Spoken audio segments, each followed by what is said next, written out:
Okay, student. Now, relation between two houses. Next point, impeachment और other word which we can use is the removal. Okay, निकालने की बात हो रही है यहाँ पे. प्रेसिडेंट, सुप्रीम कोर्ट का जज, हाई कोर्ट का जज, ओके, इनको निकालना है. तो लोकसभा, राज्यसभा दोनों के पास इक्वल पावर्स है.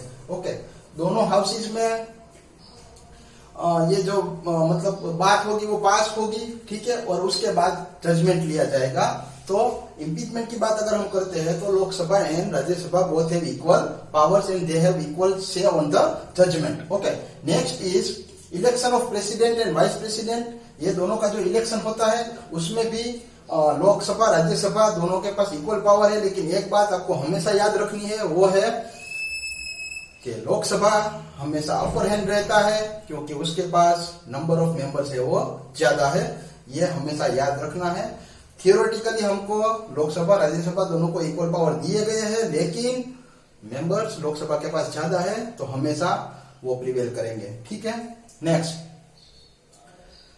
Function in respect of subject included in the state list. आगे भी बात हो गई थी कि राज्यसभा को अगर ऐसा लगे कि स्टेट लिस्ट में कोई एक ये वेलफेयर वाला कोई पॉइंट है वो यूनियन लिस्ट में इंक्लूड करना है, मतलब उसको शामिल करना है, तो राज्यसभा वो कर सकती है. ओके, क्योंकि उसको ऐसा लगता है कि ये नेशनल इंपोर्टेंस है, नेशनल का इंपोर्टेंट पॉइंट है, सबके लिए ये होना चाहिए. तो स्टेट लिस्ट में से कोई भी चीज को लेके वो यूनियन लिस्ट में इंक्लूड कर सकते हैं. ये बात हमको याद रखनी है. ओके, राज्यसभा के पास अनडिवाइडेड पावर, मतलब ये थोड़ा ज्यादा इंपॉर्टेंट है आपको समझने के लिए. और याद रखना है कि स्टेट लिस्ट का कोई भी पॉइंट होता है, अफेयर होता है, अगर लगे नेशनल इंपॉर्टेंस है और उसको यूनियन लिस्ट में शामिल करना है तो राज्यसभा के पास ये पावर है, वो कर सकते हैं. Okay, next we will go is for emergency provision. Emergency, तो इमरजेंसी कब हो सकती है?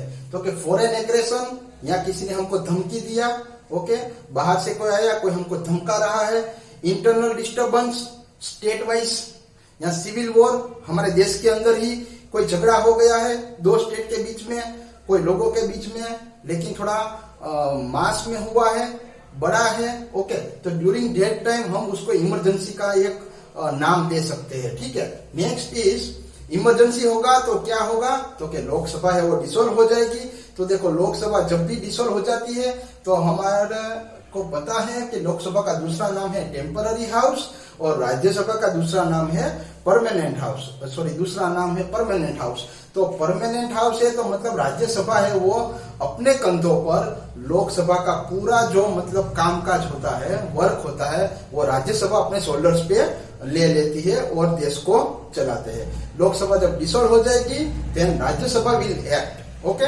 It is only why its name is permanent house. Permanent मतलब वो डिसॉल्व होता नहीं है. कौन डिसॉल्व नहीं होता है? राज्यसभा. ठीक है.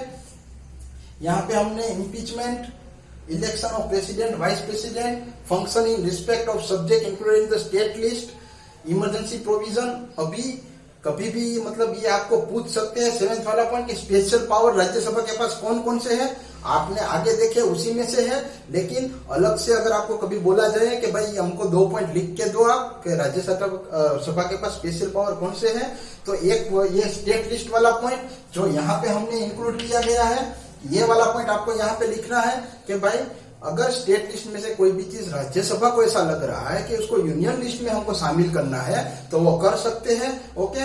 सेकेंड थिंग इज 2/3 मेजोरिटी से वो ऑल इंडिया सर्विस सेटअप कर सकते हैं. देखो, ऑल इंडिया सर्विस आगे भी सेटअप हो गया था, उसमें इंडियन पुलिस सर्विस को इंक्लूड किया गया था. मतलब ये जो प्रोटेक्शन का जो फॉर्मूला है वो उसकी बात हम कर रहे हैं. मतलब लोगों के भले के लिए, वेलफेयर के लिए ये पुलिस वाले हमारी सेवा करते हैं, सर्विस करते हैं. ठीक है. नेक्स्ट इज, तो कि दूसरा क्या क्रिएट किया गया, तो कि आर्टिकल 312 ये आपको याद रखने की जरूरत नहीं है 312 आर्टिकल है वो, लेकिन आप ऐसे ही मतलब समझने के लिए कि all India service act 1951 article 312 में ऐसा कहा गया था कि भाई इंडियन फॉरेस्ट सर्विस को भी इसमें इंक्लूड किया जाए। इंडियन फॉरेस्ट सर्विस में क्या है तो कि भाई फॉरेस्ट की बाउंड्री बनाई गई है, फॉरेस्ट ऑफिसर्स तैनात किए गए हैं एनिमल्स को बचाने के लिए, पेड़ पौधों को बचाने के लिए।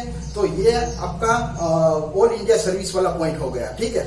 तो ठीक से मतलब ये वाला पॉइंट आपको याद रखना है, क्योंकि अलग से अगर आपको कभी भी पूछे, देखो होल एंड सोल आपको पता होता है बहुत सारी चीजें, लेकिन पर्टिकुलरली कोई नाम दे के आपको पूछा जाए कि भाई इसके बारे में आप बताओ, तो वहां पे बच्चों को थोड़ा डिफिकल्ट सिचुएशन क्रिएट हो जाता है। तो उस टाइम पे हमको ये चीजें मतलब थोड़ी याद रखनी है। मेरा रिक्वेस्ट है आप सबसे मतलब थोड़ा वर्क करना है तो ये पॉइंट्स को लिखते जाओ, it will be very helpful आपको। मतलब कभी कभी ये कितना बड़ा पैराग्राफ होता है उसको मैंने बहुत शॉर्ट में करके लिखा होता है, आपको नया बनाना भी नहीं पड़ेगा, इसको ही कॉपी डाउन करके आप आराम से एक अलग सी बुक बना के मतलब आपको लास्ट में जब एग्जाम का टाइम होगा तब आपको हेल्पफुल होगा। तो थोड़ा वर्क कीजिएगा, ओके। पता है मतलब घर पे रह के आप थोड़े बोर हो जाते हो ये सब कुछ, लेकिन ये थोड़ी नई चीजें हैं, आपको हेल्पफुल रहेगी। ज्यादा वीडियोस व्हाट्सएप के और फेसबुक और ये सब को थोड़ा कम कर देना है, because you are in 10th standard, ICSE board बहुत बड़ा बोर्ड है आपको, ठीक है। तो आप मतलब समझ सकते हो कि आपको क्यों वर्क करना है, बिकॉज बहुत डिफिकल्ट है आप सबके लिए, राइट। अभी का टाइम है वो थोड़ा डिफिकल्ट है, लेकिन पढ़ना है, उसके अलावा हमारे पास और कोई ऑप्शन भी नहीं है। You have to do, you must do, okay. Thank you very much.